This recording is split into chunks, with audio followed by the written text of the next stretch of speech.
The security footage played on the courtroom monitor, showing CEO Sarah Winters subtly signing, "Help me, he has a weapon," to Mark Chen, a deaf single father who had simply come to the corporate headquarters for a job interview. What happened in the next 3 minutes would change both their lives forever, and save dozens more. Before I continue this incredible true story that's captivated millions, if you're finding this as powerful as our viewers have, please hit that like button and subscribe to our channel for more extraordinary stories of everyday heroes. Your support helps us share these remarkable human moments that might otherwise go untold. Sarah Winters never expected to use the sign language she'd learned 20 years ago as a teenager. Not in a boardroom. Not while a man with cold eyes pressed something hard against her ribs beneath his jacket. And certainly not as her only hope for survival. The morning had begun like any other Tuesday at Horizon Technologies' downtown headquarters. Sarah had arrived at 7:15 a.m., beating most of her executive team as usual. At 42, she had transformed the struggling tech company into a billion-dollar enterprise over 8 years through relentless work ethic and genuine care for her employees. The glass-walled office on the 32nd floor offered a panoramic view of the city she loved, the same city where she'd grown up in a modest apartment with parents who worked multiple jobs to put her through college. "Your 9:30 is here early," her assistant Michael had announced through the intercom. "A Mr. James Wilson from the investment group." Sarah frowned. She didn't recall scheduling a meeting with any investment group, but with the company's recent expansion, her calendar had become increasingly chaotic. "Send him in," she said, quickly scanning her desktop calendar for any mention of the name. The man who entered wore an expensive suit that somehow didn't quite fit him, not in size, but in bearing. His smile never reached his eyes. "Ms. Winters," he said, extending his hand. "Thank you for making time." She stood to shake it, professional courtesy overriding her instincts. That was her first mistake. As their hands met, he stepped unusually close and whispered, "Sit down and act normal. I have a gun, and I'll use it if you make any sudden movements." Sarah felt her blood turn to ice as something hard pressed against her side. Her mind raced through options. The panic button under her desk was 3 steps away. Her phone sat face down on the far corner. The office doors were glass, but the nearest security guard was stationed by the elevators, 30 yards and a reception area away. "What do you want?" she managed to ask, her voice steadier than she felt. "Access to your servers. The Prometheus Project files. Now." The Prometheus Project. Sarah's stomach dropped. Their new cybersecurity system, designed to protect critical infrastructure from attacks. In the wrong hands, it could be reversed to create devastating vulnerabilities. "I need my computer," she said, gesturing to her desk. Slowly, he warned, the pressure against her ribs increasing. As they moved toward her desk, Sarah noticed through the glass walls that the reception area wasn't empty as she'd expected. A man sat in one of the waiting chairs, reviewing what appeared to be resume papers. He glanced up briefly, and Sarah recognized him immediately, Mark Chen, scheduled for an interview at 10 a.m. for the IT director position. His resume had stood out not just for his impressive qualifications but because of his advocacy work for the deaf community. Mark was deaf. And Sarah knew sign language. 20 years earlier, Sarah had learned ASL during high school when her best friend's younger brother lost his hearing after an illness. The skill had faded with disuse over the years, but in this moment, it might be her only chance. As the man called Wilson forced her to log into the system, Sarah positioned herself so Mark could see her hands below desk level. Carefully, she signed, "Help me, he has a weapon." Mark's expression didn't change, a testament to his composure, but she saw his eyes sharpen with recognition. He gave the slightest nod before looking back down at his papers. "Hurry up," her captor hissed. "The system has multiple authentication steps," Sarah explained, deliberately slowing her typing. "Rushing will trigger security protocols." The next 3 minutes unfolded with the precision of a carefully orchestrated dance. Mark stood casually, approaching the reception desk to ask a question. Through the glass, Sarah could see him writing something on a notepad for Michael, who looked confused at first, then alarmed. Michael reached for his phone while maintaining a neutral expression. "What's happening out there?" the man demanded, noticing the movement. "Just the receptionist handling another appointment," Sarah said. "We have interviews all morning." The man's grip on the weapon tightened. "Finish the access now or..." The office door opened, and Mark Chen walked in confidently, a folder in hand as if he belonged there. "I'm sorry," the armed man snapped, "we're in a private meeting."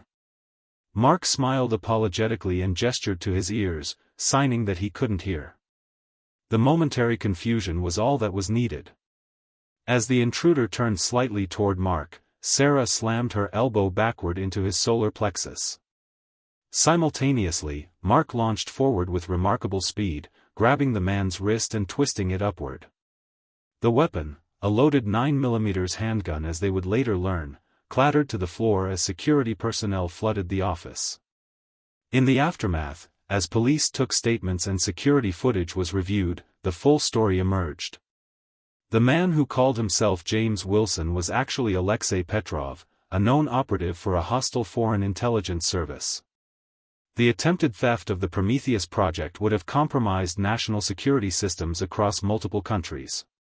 For Mark Chen, the day had begun with the simple hope of securing a job that would provide better for his 7-year-old daughter, Emma. After losing his wife to cancer 3 years earlier, he had struggled to balance his career with single parenthood. The interview at Horizon Technologies represented a chance at stability, better hours, better pay, and better benefits. Instead, he found himself using skills from his previous life that few knew about. Before becoming an IT specialist, Mark had served in military special operations, where his deafness had been viewed not as a disability but as an asset in certain covert situations. His ability to read body language and operate in silence had made him exceptionally valuable in hostage scenarios. "I never thought I'd use that training in a corporate headquarters," Mark later told investigators through an interpreter. "But when I saw her signing for help, instinct took over." Sarah, still processing the events, found herself drawn to Mark's calm strength and quick thinking. "He didn't hesitate," she told the police. "Not for a second." 6 months after the incident, Horizon Technologies launched a groundbreaking initiative, a comprehensive security training program incorporating sign language basics for all employees. The program, developed jointly by Sarah and Mark, who had indeed gotten the IT director position, was being adopted by corporations nationwide. "Communication saves lives," Sarah explained at the press conference announcing the initiative. "That day taught us that diversity isn't just about inclusion, it's about strength. Different perspectives and abilities make us all safer." For Mark, the job had transformed his and Emma's lives. The flexible hours allowed him to be present for his daughter in ways he couldn't before. The company's inclusive environment meant his deafness was never an obstacle, in fact, it had become a catalyst for innovation. "Dad's a hero," Emma signed proudly during the company's Family Day, where she demonstrated sign language basics to other employees' children. "But he was always my hero." The relationship between Sarah and Mark evolved gradually from professional respect to friendship and eventually to something deeper. Their shared experience had created a bond that transcended ordinary workplace connections. "Sometimes the worst moments reveal the best in people," Sarah reflected during a quiet dinner with Mark, a year after the incident. "I learned more about courage in those 3 minutes than in all my years running this company." Mark smiled, signing his response, "And I learned that sometimes the right place at the right time isn't luck, it's purpose." The security footage from that day became part of training programs for law enforcement agencies across the country. The subtle hand movements, the quick thinking, the coordinated response, all exemplified how communication across differences could save lives. When asked by a reporter if he considered himself a hero, Mark shook his head. Through his interpreter, he explained, "Heroes aren't people who do extraordinary things. They're ordinary people who refuse to be limited by their circumstances." Sarah was the real hero that day. She kept her composure and found a way to communicate when most would have panicked. Sarah disagreed. Heroism was Mark bringing his whole self to that moment, his military background, his experience as a deaf person navigating a hearing world, his instincts as a protective father. He didn't compartmentalize his identity, and that's what made the difference. Their story resonated far beyond the corporate world. It became a powerful testament to the unexpected ways our paths cross and the lives we touch. A CEO who had learned sign language for a childhood friend. A deaf single father with a military past. A chance scheduling of an interview. All these elements converged in 3 minutes that prevented a national security disaster. 2 years after the incident, Mark stood nervously at the altar, watching as Sarah walked down the aisle toward him. Emma, now 9, stood proudly as junior bridesmaid, beaming at the 2 adults who had formed an unlikely family. In her vows, Sarah signed as she spoke, "You taught me that our greatest strengths often lie in what others perceive as weaknesses." That communication transcends words. That family can be found in the most unexpected moments. Mark's vows, signed with the eloquence that comes from a lifetime of expressing emotion through hands rather than voice, moved even those who needed the interpreter's translation. "You saw me completely, not as a deaf man, not as a single father, not as a former soldier, but as all of these things together. You taught me that our whole selves are always greater than the sum of our parts." Emma added her own surprise vow, signing to both adults, "Thank you for showing me that heroes don't wear capes, they wear hearing aids and business suits and brave faces when they're scared." There wasn't a dry eye in the congregation.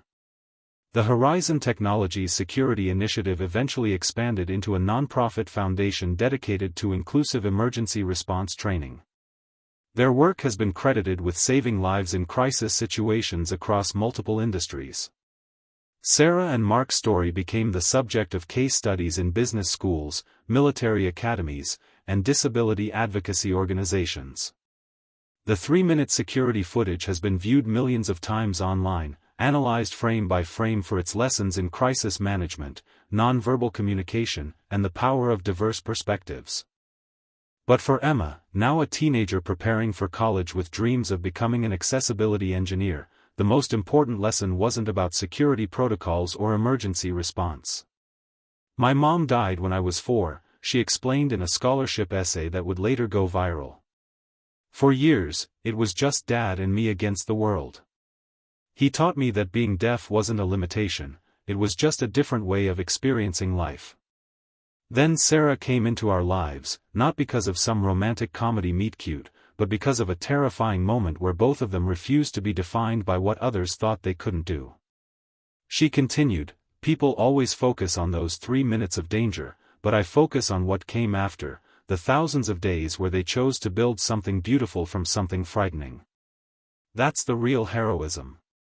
As this extraordinary story comes to a close, remember that heroes walk among us every day, not in capes or with superpowers, but with the quiet strength to bring their full selves to each moment, especially the difficult ones. Sarah and Mark's story reminds us that our differences aren't weaknesses to overcome but unique strengths that, when combined with others, can create something remarkable. If this story moved you as much as it has moved millions around the world, please take a moment to like this video and subscribe to our channel. Your support helps us continue sharing these powerful human stories that might otherwise go untold, stories that remind us how connected we truly are, even across the barriers of language, ability, and experience. Because in the end, the most important sign language of all is the universal one: courage in the face of fear, and love in the aftermath of danger.